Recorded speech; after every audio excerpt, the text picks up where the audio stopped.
Good morning, all students. I am Abhishek Mishra from RDVR Inter College, Jaitipur. ये class 10th के लिए video class है। जैसा कि कोविड-19 को मद्देनज़र रखते हुए सरकार द्वारा ऑनलाइन क्लासेस चलाने का आदेश दिया गया है, जिससे कि बच्चों का अहित ना हो, पढ़ाई में कोई रुकावट ना पैदा हो। तो इसलिए मैं अभिषेक मिश्रा अपना पहला लेक्चर क्लास 10th के लिए फिजिक्स का लेसन फर्स्ट का प्रकाश परावर्तन तथा अपवर्तन के लेसन से टॉपिक ले रहा हूँ। पहला टॉपिक है प्रकाश। प्रकाश क्या है? प्रकाश एक प्रकार की ऊर्जा है जो हमारी आँखों पर दृष्टि संवेदना उत्पन्न करती है, जिस कारण वस्तुएं हमें दिखाई देती हैं।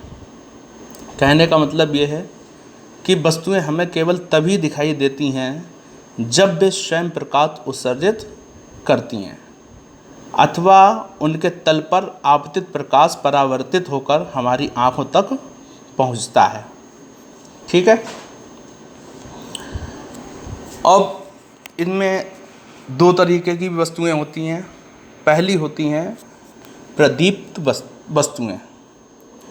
वे वस्तुएं जो स्वयं प्रकाश उत्पन्न करती हैं प्रदीप्त वस्तुएं कहलाती हैं, जैसे सूर्य, तारे, जलता बल्ब, जलती हुई मोमबत्ती इत्यादि। ठीक है। नंबर 2 आपकी आती हैं अदीप्त वस्तुएं, अप्रदीप्त वस्तुएं। अप्रदीप्त वस्तुएं क्या होती हैं? वे वस्तुएं जो स्वयं प्रकाश उत्पन्न नहीं करती हैं, परंतु जब उन पर किसी प्रदीप्त वस्तु से उत्सर्जित प्रकाश आपतित होता है तो वे दिखाई देने लगती हैं। ये अप्रदीप्त वस्तुएं कहलाती हैं, जैसे मेज, कुर्सी, पेड़ पौधे आदि। कहने का मतलब ये है कि जैसे ये मेज, कुर्सी, पेड़ पौधे हैं, इनमें क्या होता है, जब कोई आपतित प्रकाश इसमें परावर्तित होकर हमारी आँख पर, रेटिना पर मिलेगा आके। जैसे हमने किसी बल्ब को ऑन किया अंधेरे में और वो मेज पर उसका प्रकाश पड़ा, और मेज पर प्रकाश पड़ने के बाद होता क्या है, वही प्रकाश परावर्तित होकर हमारी आँखों पर, रेटिना पर बनती है और उसकी इमेज हमारे एक अंदर बन जाती है, जिससे कि हमें ये महसूस होता है कि ये मेज है, ये कुर्सी है, या पेड़ पौधे, या कोई भी चीज़ आपकी अंधेरे में होती है जो हमें दिखाई पड़ती है। अब हम इसके प्रकाश के कुछ गुण देखते हैं, क्या क्या होते हैं। पहला गुण है प्रकाश के कारण हम वस्तुओं को देख पाते हैं, लेकिन प्रकाश स्वयं दिखाई नहीं देता। ठीक है। प्रकाश के कारण हम क्या करते हैं, वस्तुओं को देख लेते हैं, लेकिन प्रकाश हमें स्वयं दिखाई नहीं देता है।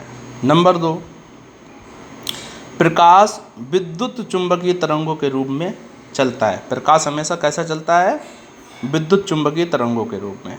नंबर 3, दृश्य प्रकाश। दृश्य प्रकाश का मतलब जो देखने वाला है। दृश्य प्रकाश की तरंग दैर्घ्य 3900 एंगस्ट्रॉम से 7800 एंगस्ट्रॉम तक की होती है। ठीक है। प्रकाश की तरंग दैर्घ्य कितनी होती है? 3900 एंगस्ट्रॉम से 7800 एंगस्ट्रॉम तक, जिससे जो हमें दिखाई देने वाली प्रकाश है, हम उसकी बात हो रही है। ठीक है। नंबर 4 है प्रकाश के संचरण के लिए माध्यम की आवश्यकता नहीं होती। कहने का मतलब इसके लिए कोई माध्यम जरूरी नहीं है। ठीक है। नंबर 5, प्रकाश निर्वात में चल सकता है, निर्वात आप लोग जानते ही होंगे, 9th में पढ़ा है, ठीक है। जैसे एक वायु होता है और एक निर्वात होता है जहाँ पर वायु ना, ठीक है। प्रकाश निर्वात में चल सकता है। निर्वात में प्रकाश की चाल 3 × 10⁸ मीटर प्रति सेकेंड होती है। समझ में आ रहा है। नंबर 6 पॉइंट है, साधारणतः प्रकाश सीधी रेखा में चलता है। कहने का मतलब ये है कि जो साधारणतः प्रकाश जो चलेगा वो सीधी रेखा में ही चलता है। जैसे सूर्य की किरणें हमारी सीधे पृथ्वी पर सीधी रेखा में आती हैं। वह सरल रेखा जिसके अनुदिश प्रकाश गमन करता है प्रकाश किरण कहलाती हैं। नंबर 7 पॉइंट है, प्रकाश पारदर्शी माध्यम। पारदर्शी माध्यम आप लोग जानते होंगे, जैसे कांच है, वायु है, और जो ट्रांसपेरेंट पॉलीथीन होती हैं, ये प्रकाश जो है पारदर्शी माध्यम जैसे कांच, वायु आदि में से पारगमित हो जाता है। कहने का मतलब पार हो जाता है, आर पार हो जाएगा। जैसे आप कांच का गिलास लगाइए, पारदर्शी हो, तो अगर सूर्य की किरणें हैं तो आप अंदर बैठे होंगे तो उस पर अंदर भी आ जाती हैं।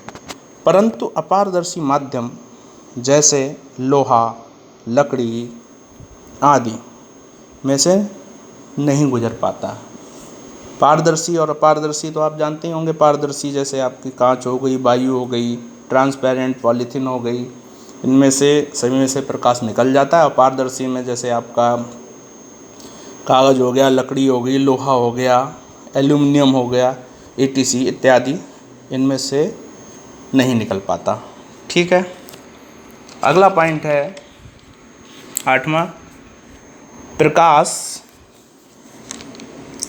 प्रकाश चमकदार तथा चिकने पृष्ठों से परावर्तित हो जाता है।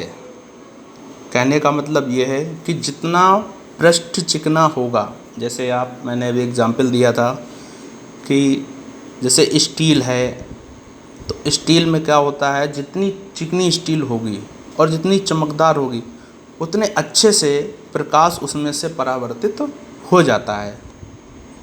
अगला पॉइंट है, यदि प्रकाश एक पारदर्शी माध्यम से दूसरे पारदर्शी माध्यम में जाता है तो प्रकाश का अपवर्तन हो जाता है। क्या हो जाता है?